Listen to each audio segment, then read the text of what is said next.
I'm just going to stop thinking I know what's happening with the Tampa Bay Rays and accept the fact that they are going to be in the playoffs. And God help me, when they get there, they could go all the way to the World Series. They could be this year's Arizona Diamondbacks. This team will not die. God, I mean, listen, bless them, because they could have given up the ghost a long time ago. They sweep the Mariners. Wait a minute. Everybody wrote them off. Season's over. No shot. You people. They're now 2.5 games out of the wild card. Stupid. They've now tied the Royals. They only have one team to jump over before they get to Seattle. Stupid. They've won 6 in a row.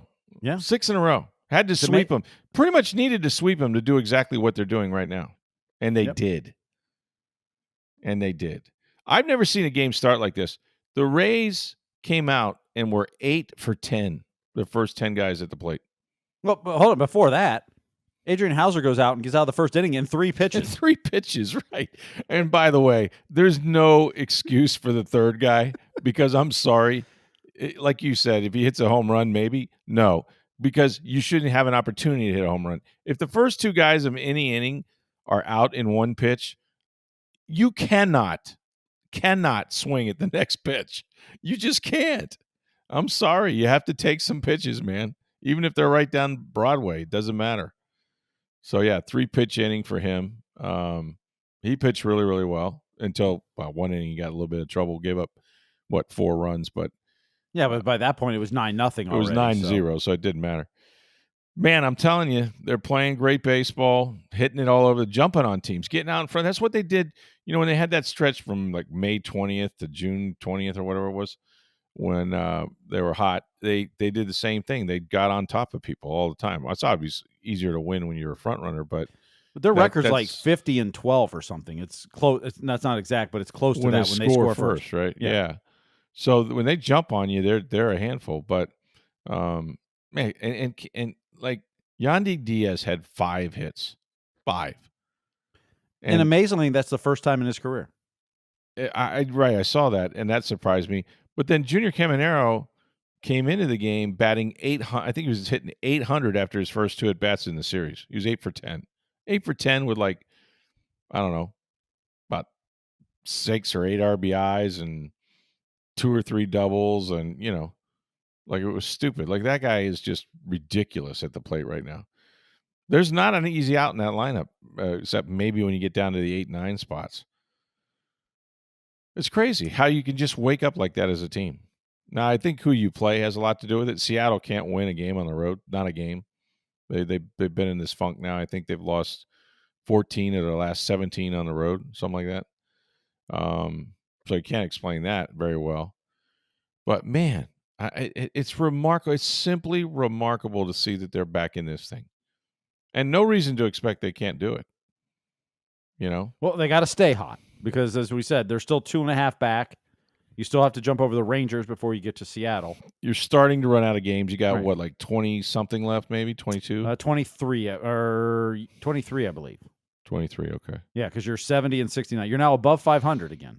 Yeah, you can't sustain any kind of lost series for sure, and you kind of need to continue to sweep teams if you can do it. But you got a 4-game set starting against the Guardians tonight. You need to take 3 out of 4. Take 3 out of 4, yep. Because they're a team. They're behind you, not very far, but they're behind you. So you want to kind of bury them. Them. You take 3 out of 4. They push them 2 games further back. Yeah, and you're not going to win you're not going to win 23 in a row or 29 in a row if you got to the end of the season. But those teams in front of you may lose too. Well, exactly. But if you take 3 out of 4, that puts the pressure on them. Right. They've got to keep up with you because you're close enough now. Yeah. I can't believe what they're doing. It's just, and Caminero is the big story, right? I mean, this guy was 21 when the season started, or so they tell us. I mean, he hits everything, You know what's unusual about him for a guy that has as much power as he does? He doesn't strike out. Steve, he doesn't strike out. Not like a power hit, like a guy like you'd expect to for that. Certainly not like a power hitter, but really not much, period, right? There's not a lot of swing and miss in his game. He's going to hit it somewhere. He's going to hit a lot of double plays as he's led the majors, but he's definitely going to hit it somewhere. He just has great like coverage of the plate. Well, his bat's so quick. Like he can get Oh, to yeah. anything quickly. Oh yeah. I mean, he does have 112 strikeouts this year. Oh, does he have that many? Yeah, and 560 plate appearances. All right. Well, that surprised me because I don't see him strike out much. Right. But maybe. But remember, we thought for sure he was going to set the record for ground into double plays. Double plays, yes. Mm-hmm. So he was well above pace. 36 is the record. He's at 28 now. He's slowed down. Okay, He's hitting a lot less lately. He did hit in one double play tonight. Yeah, but he's hitting to a lot less lately. So he may not set that record. He's been the catalyst. When he got really, really hot, and Lau's still doing his job, and we got a little bit of offense from Josh Lowe the last few series. That's been good to see. Yeah, they've really, the bats it's contagious. I mean they've had better at bats to start the game, and jumping on people obviously helps. But I still don't trust their bullpen. I still don't know that they have 4 A+ type starters right now. But be damned if they're not winning. It's just, course of 162. And let's not forget, Jonathan Aranda has now resumed swinging after he fractured his wrist. Well, and that's the thing, man. He was their best hitter. He was their all-star hitter, Right. They could get him back for the final couple weeks of the season. That'd be a hell of a deal. And had they been out of the playoff hunts, they may have just said, don't come back. Yeah, just stay out, But there's a chance. I mean, he's supposed to see a doctor next week. Right. To see if he's got a chance to come back this season. But, if you got him back, if you somehow, stay this pace or, stay with them and then you get Aranda back for the last couple weeks, add that bat to the lineup. Right. Now, how he comes back after a fractured wrist, whether he's the same right away, who knows? But I'd like adding that bat to the lineup, no question. Baseball is one of those sports, and because you play every day, and I've covered it and you've covered it, that there are so many times in the season you go, oh, that's the one. That's the game. They blew it. It's over. This is where the season crumbles. You just can't. You could have said that last Wednesday when they, lost the game in Cleveland. Look. And, they had the lead in the ninth. Fairbanks gives up the home run. It goes to extra innings. They lose in extra innings. You go, that was it. They needed to win that series against Cleveland. Instead, they lost 2 out of 3. And you said the season's over. Since then, they've won 6 in a row. We've given this team last rights 3 or 4 times. Every time you cover them up, they wiggle a toe. It's like they will not die. They refuse to die. But baseball, because you play every day, it's a sport where, like, it doesn't linger all week like in football and this. Like, you go out the next day and you just play. Like, and it's one of 162. Like, fans take those crushing losses a lot harder than players do. That's their job. I mean, you're going to lose some. You're going to blow some games. You're going to win some games you shouldn't win. Yeah. But and they go out every day and play their job. Fans get, this is over. This is the worst team ever, blah, blah, blah. You see it in the NFL too. Like, one bad week and it's like, break up the team, sell it. It's, no shot. In football and baseball are so dramatically different because I played one and I covered the other. I've covered baseball too a little bit, but not through 162 games, which, by the way, seems to me like the worst marathon you could ever be on. And I love baseball. Not strongly like. I love the game. It was my entire life. It was my family's life. But having said that, like, it's such a grind. It's such a marathon, right? And the NFL would be Usain Bolt, right? Compared to Major League Baseball's marathon runner, I mean, that's just it. And so the mentality is so different. Like, having covered football for a while, I'll go back to baseball and do the random game, and it's like, some team might get blown out, 11-1, or just nothing goes right. Mm-hmm. And there's like zero reaction to it. Nobody's upset. Yep. Got to get them tomorrow. Yeah, not a good game. I got to do a better job. Like, no one's upset. You lose a football game, and football is crisis or carnival every single week. Every week. And I'd swear to you, if you're a football team that wins a game, Sunday, Monday, Thursday, whatever, it feels for all the world. Don't care what your record was before you won it, but it feels like you may never lose again. We could beat all these teams left on our schedule, if we play like we did when we won this game. Conversely, if you lose a game, I swear to you, it feels like there's nobody you can beat. Mm-hmm. It's like, yeah, I don't think they're going to win another game.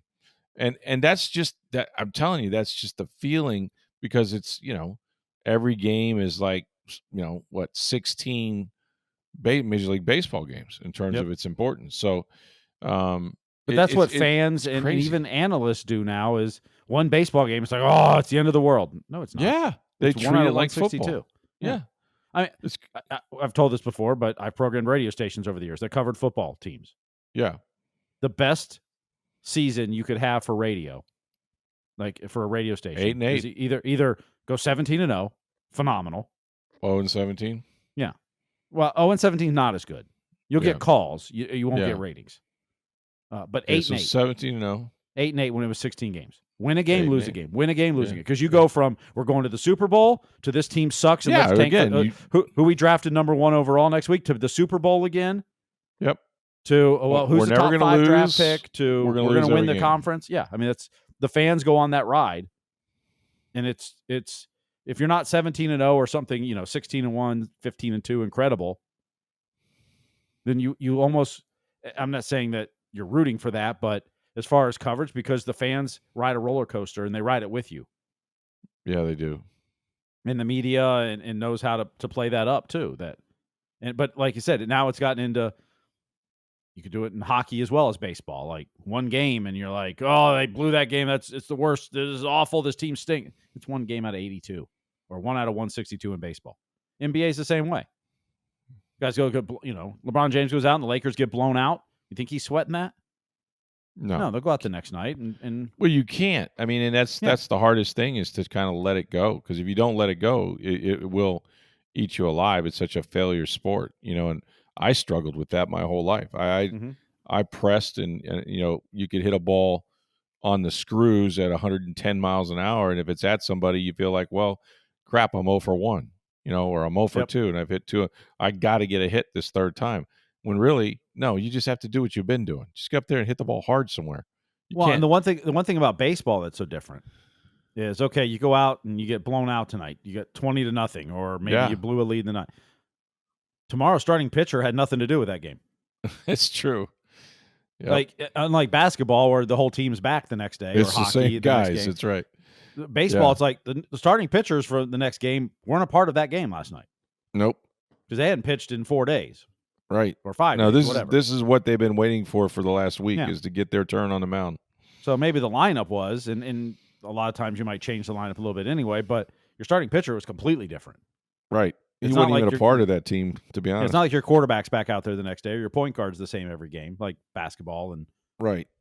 So, it's so easy to get caught up in, oh my God, the season's over. Right. Because of one loss or this, or that you do have to kind of take a step back and go, wait a minute. Now, every one of those losses like that makes it harder to make the playoffs. When they lost 2 of 3 to Cleveland last week instead of winning 2 of 3, that put them 2 games further back, basically. Right. And which but meant now they needed to sweep somebody, and they have. They swept 2 in a row. 2 in a row, 6 straight games. Yeah. Yeah. Incredible. And now you can't go follow that up and lose 3 of 4 to Cleveland. Nope. Because then it's not going to happen for you. Like you don't go in you hoping to sweep, but 3 of 4. Take 3 of 4. That's what you need.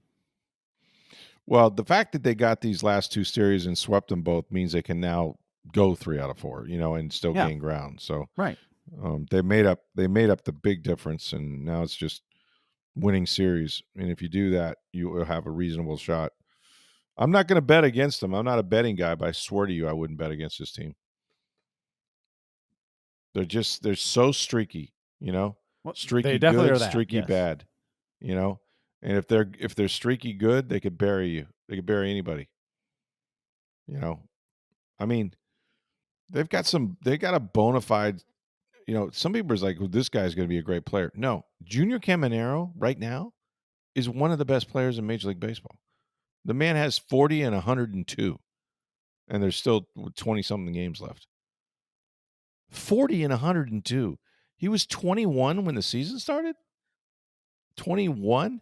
I mean, just think if he gets. I mean, he's hot, but if he could get 10 more home runs in What if 23 games, what if he hits 50? You ooh, know, or how about this?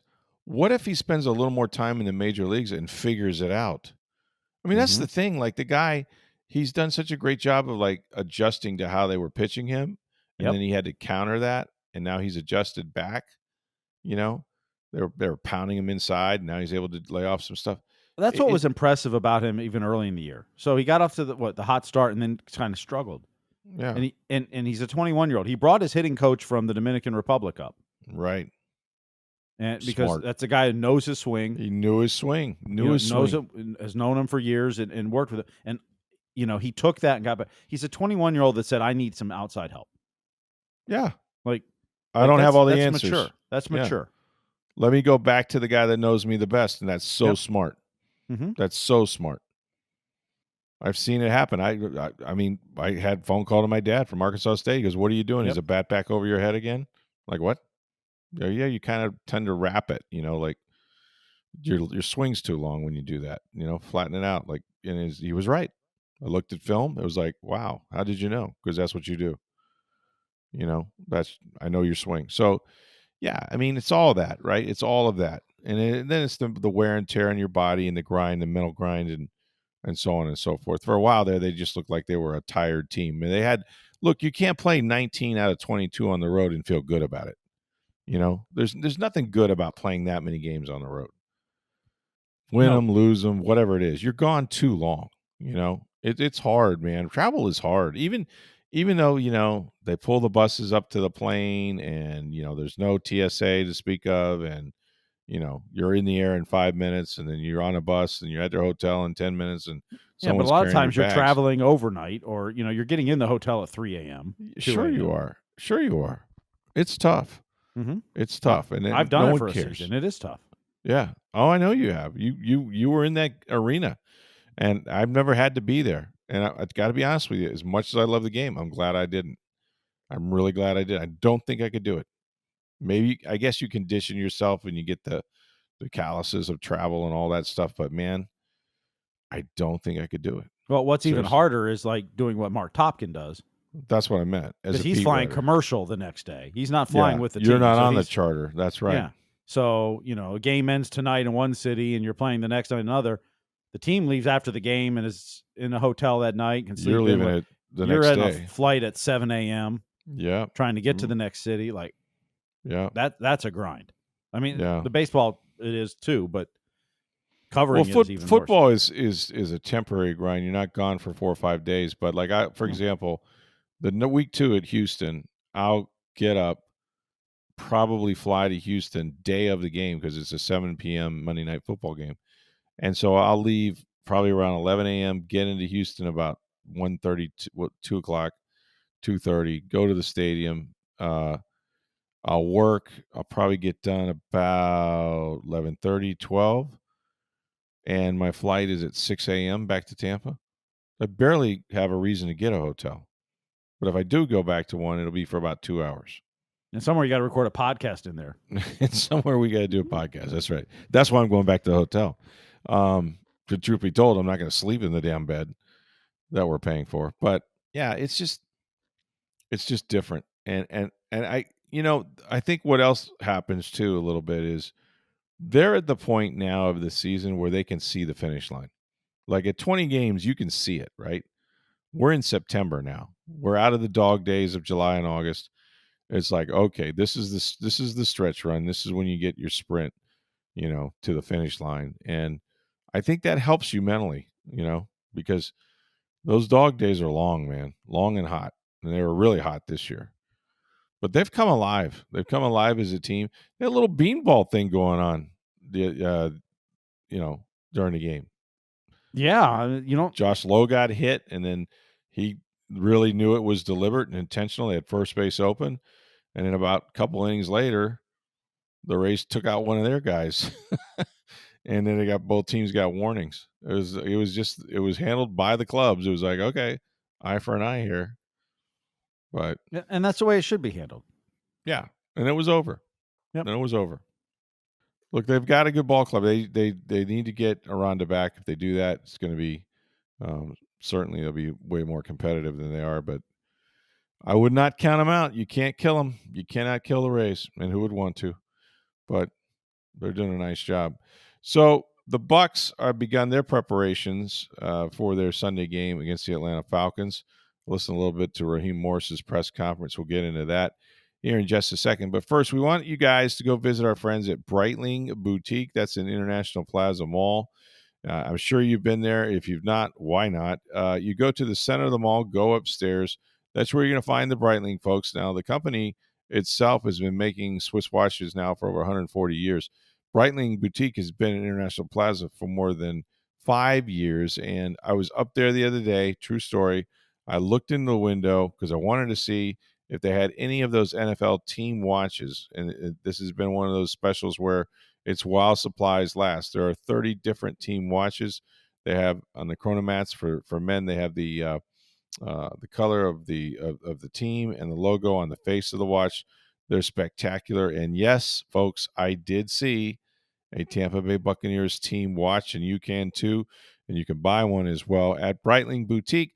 Also have watches for your wife, your girlfriend. These are sports watches. They're incredibly beautiful. They're very durable, and you can pick from a wide array of different colored wristbands. It's Breitling Boutique, International Plaza Mall. Make sure when you go there, you let them know you heard about it right here on Sports Day Tampa Bay. So the Bucks are getting ready for their game on Sunday at Atlanta. This should be a really good one because I think these teams are um, really evenly matched. I mean, a lot of it's going to depend on how fast Michael Penix, Junior kind of continues to develop. I thought he did a good job the last 3 starts of the season last year when he had a chance to play. This is his team now, and give him a full season if he's able to stay healthy. I think he's going to be really good. Um, you know, it's anytime you get these division games, they can go either way. The Bucks blew 2 games against Atlanta last year, and they still won the division. Uh, so these games are kind of hard to predict from that standpoint. And I think Week 1 is a liar anyway in the NFL. We've talked about that. But I had a chance to talk to Baker Mayfield. Actually, we talked to him on Wednesdays, and I had talked to him a little bit when I got back from Pittsburgh. Had to sit down with him, and the one thing he told me was that you know the injury to Tristan Wirfs was a thing as you would expect for him, but he's kind of gotten past it or trying to. And he said, you're getting excited this time of year about kind of roster you have. What's the potential? Um, you know, can we carry the foundation from last year and continue? And then you hear about Wirfs, late in the summer, hurting his leg, not going to be available to maybe October. Now the silver lining is that they had injuries a year ago. Luke Gedeke went down for about 4 or 5 weeks, and they had to replace him. Um, and Charlie Heck's now going to take over, for the time being at left tackle. But that's something that is going to affect Baker. And the story I wrote was that all off season, he might have done this anyway, but specifically when he lost worse was, I have to throw this ball quicker. And I was kind of looking it up and checking it out. And last year, he had an average of 2.52 seconds to throw the football, according to this analytical group called Summer Sports. It's not horrible, but it ranked 18th out of 19th among quarterbacks that had a minimum of 500 passing attempts. He also was sacked 40 times last year, which means he held the ball a little too much, and that tied with Aaron Rodgers for 9th in the league. And I just think that there's a recognition by Baker in talking to him that without Tristan Wirfs, he's going to have to get rid of the ball faster. And he's been very deliberate about that in the preseason, thinking about how quickly he can get it to his playmakers. And I think if he's able to, it's going to pay off. I mean, I think it's going to pay off for him. But there's an acknowledgement that we're not going to be the same team without Tristan, and I can't sit here and hold the ball. And I would have guessed that he'd had a little bit quicker release, although he does kind of stay alive in the pocket at times. But he said that we're going to have to we're gonna have to do some special things, get the ball out of my hands because we're kind of depleted that way, and until we can get Wirfs back. Now, Wirfs, the good news is, was at practice. He did not practice with the team. He was with, I think, Bobby Slater at one point, walking perfectly. Has sort of a not a brace. I didn't see the brace necessarily. I might have. It was from a distance. He definitely was wearing something, whether that was a sleeve or whatnot. But I'm still saying, like, the Bucks are kind of like, yeah, maybe after 3 weeks, maybe. But I still think Wirfs is going to not leave his guy out there. I think he's going to be back sooner than later. I would say maybe he makes it back after week 3, or possibly week 2. Although I think that's still a stretch. But he's getting better. He's definitely getting better. The other story is, of course, they signed Luke Gedeke to that big extension, and everybody's very happy for Luke. Not the least of which is Baker Mayfield, who nonetheless managed to say that Luke is cheap. And so um, those guys are always kind of going at it. He is kind of a basic dude. Like, there's not a lot of pretense to Luke Gedeke, the Central Michigan guy that came in here and was, he was a guard at first, and then when Tristan Wirfs moved to left tackle, that kind of gave, you know Luke a second life because he wasn't very good at guard, and he's able to move to right tackle, which is what Tristan was playing. But the dude drives like a Ford Fusion and not a new one. He's trying to buy a minivan off of Teddy Bridgewater, like he legit wants it. And so they were going back and forth in the locker room, but I thought it was funny because Baker Mayfield kind of called him out, even though Luke was like, "Look, I'm a simple guy, and not that pretentious." Baker called him cheap. Baker said, he's happy for him. He goes, he deserves it. Unbelievable tackle. But he just said he's also probably the cheapest guy I know. And Gedeke goes, "No, it's not cheap. I'm kind of frugal." But Baker's problem was, he goes, he never pays his fines. And when you say not fines, not from the league, they have in each team kind of a kangaroo court. They hold each other accountable. And so, like, if you make a penalty, depending on whether it's a offsides pre-snap or if it's a personal foul in particular, that's pretty egregious. That they fine you and they keep a little kitty, among the offensive linemen, and at the end of the year, they do something good with it. They either donate to charity or go out and have a good time or whatever it is. But Baker very clearly said that, yeah, Luke doesn't pay his fines, and you know, and then Luke goes, he goes, "Look, that's strictly because there's bias. I felt shackled to the fine board. There's been a bias towards me where I'm racking up these unnecessary fines, whereas there's other guys that aren't getting fined, and that's why I staged a coup and I rose up against my fellow linemen." And he goes, "I'm slowly buying my way off the fine board." So yeah, he doesn't pay his fines, which is a kind of a funny thing. But now he'll have plenty of money to do that because he's going to make, I think, in excess of about right around $23 million a year, which is not bad coin if you can get it. Considering they're paying Tristan Wirfs on the other side as well, so they got their tackles now for maybe the next 7, 8, 9 years. Just depends on what the health of these guys are.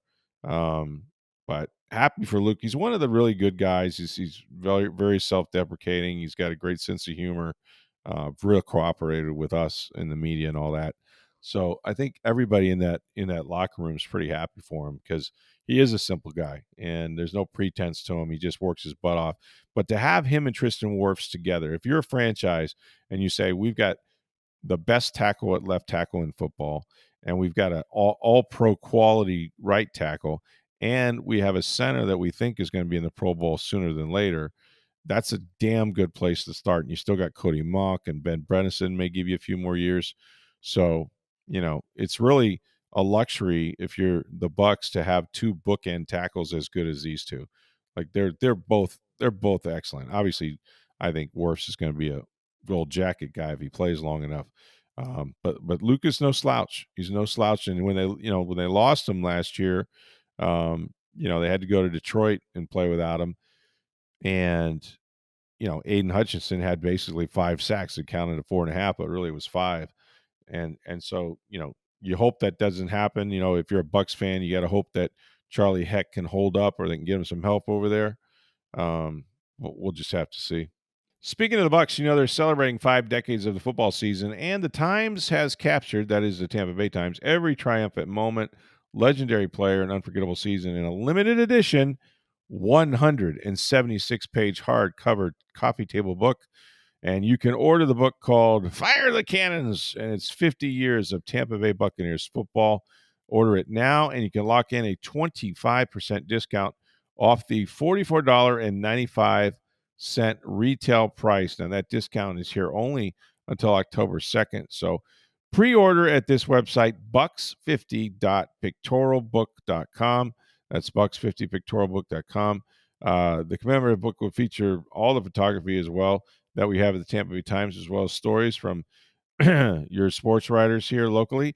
Experience the complete journey from the franchise's birth all the way to its glorious Super Bowl eras, and the book will ship directly to you, and that's a big thing, by November 14th. So you know what that means. You can have it in time for the holidays. And once again, if you want to order the Bucks 50-year anniversary book, it's bucks50.pictorialbook.com. So I saw where the big rig is back with the Lightning, not as a player, but back in Tampa Bay. So much for retiring, as they say. Right? Yeah, he is brand ambassador for the Lightning, going to be doing a lot of stuff with community hockey and kids, boys and girls ball hockey and ice hockey clinics and that. But he's also going to be part of the television broadcast for the Lightning this season as a pregame, postgame, intermission analyst. As the Lightning's television broadcast is moving from FanDuel over to Script Sports on the Spot channel 66. There'll be more info on where you can watch it soon, coming out as well. But he's going to be part of that as well, and doing a bunch of other stuff as well. So there's going to be kind of a 3-man group there with Paul Kennedy. Yeah, there's going to be it's going to be a expanded analyst role and more content pre and post game and all that in the Lightning television broadcast. So details will be released soon on that as well. So yeah, well, maybe they'll come out at the same time as the details about the 10-part docuseries that the Bucs are doing. I don't know.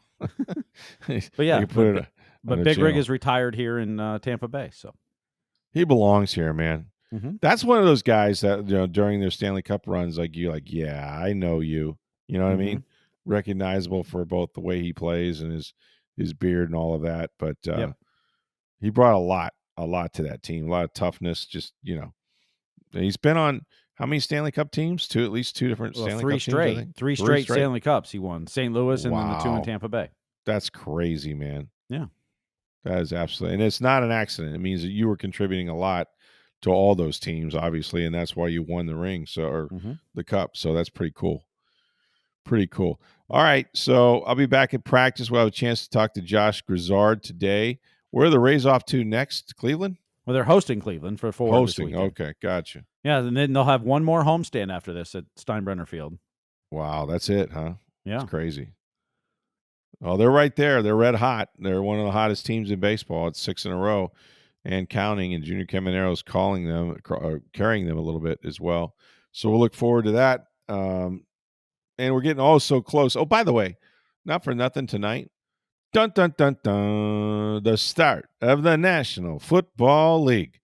You've got the Eagles, defending Super Bowl champions, hosting the Dallas Cowboys, I really believe.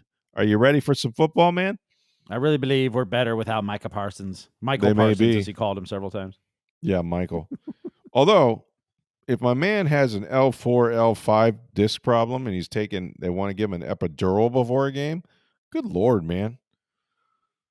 I was talking about this on the radio with Neil Ardman. He was like, on ESPN Tampa Bay, in case you guys want to listen ever, it's 9 to 10 a.m. And Neil was like, well, is this Dallas's fault? Did they get over? I go, no, it's not Dallas's fault. Look, no trade is consummated until that player goes into the team that's basically trading for him and passes a physical with their doctors, right? Yep. There's and it's not the Dallas doctors that are going to determine anything.